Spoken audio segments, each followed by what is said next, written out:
was the original concepts back then relatively more or less the same to what it is like now, or do you feel like the game's transformed a bit? There's of course been a lot of transformation. There are some things that are consistent, at least in my mind.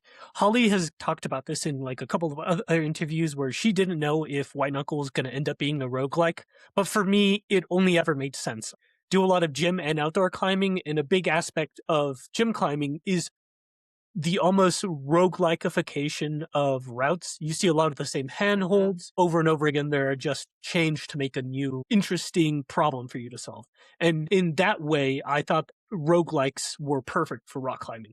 It's something that I haven't seen in almost any other video, like climbing video game. I could be wrong. I probably am wrong. There's a billion games added to Steam on the daily, but there's a lot of people that, to simplify the challenge, make climbs like a one and done deal. It's the same thing, static every time, so that people can learn the route. Versus what like White Knuckle did, where we're kind of teaching you route reading, like a skill that you actually develop in real rock climbing, where you are envisioning the the moves that you'll have to make to get from point A to point B. That makes sense because I'll be honest with you, like now hindsight's 2020, like, oh, that makes sense. A rock climbing background, I see it, but obviously I didn't see it like when when going through the game. But and again, you're right, like there's thousands and thousands of games out there, but for me it still felt very fresh compared to what else is out there because of the environment, everything else that's going on.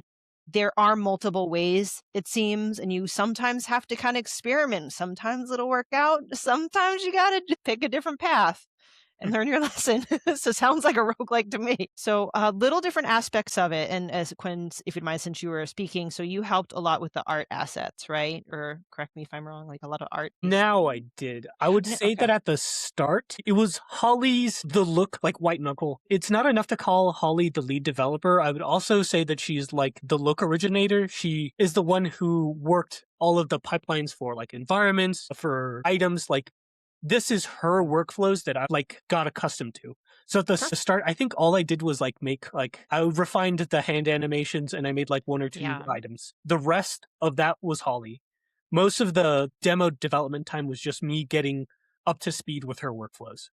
Got it. Okay, thank you. So, Holly, yeah, I know you're about to speak, so I didn't mean to cut you off, but like keep going. I do want to ask you either your inspirations or like why you went with the art style because I'm a huge fan of the way it looks. Thank you. Yeah, it's so early on in the game, and I should say, me and Quinn have a background in animation and visual effects. Like, I am not a trained up in like programming. It's just something I like to do as a passion. But a big part of the visual look of the game is inspired. Obviously, a big one is like the original Half-Life is a big part of it. Yeah. In addition, games like Rain World and how it kind of plays with like silhouettes and lighting and this sort of pixel aesthetic. There's a lot of different games all like mushed into White Knuckle, various like sort of PS1 era style things and all sorts of stuff. And just the idea of like, okay, we're going to be assembling this huge like megalithic superstructure. What would that look like? We looked at things like Blame for the aesthetic of these like concrete corridors and pipes and tubing, and we just started building that out. And the style kind of like slowly developed from there. Like the idea to do the hands as these like pixel sprites, specifically the base hands, like for grabbing and climbing, they're just pictures of my hands that were edited. And like the original version of the prototype used just like pictures of my hands that were just like made black and white.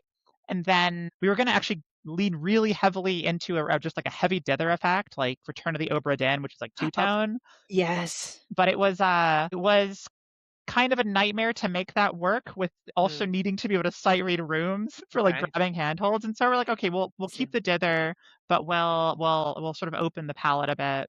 And yeah, so things kind of developed, and I just like the idea of these 2D hands in this 3D world. And now Quinn handles all the hand poses and everything. But I can say at least the base grabbing and open hands are mine still.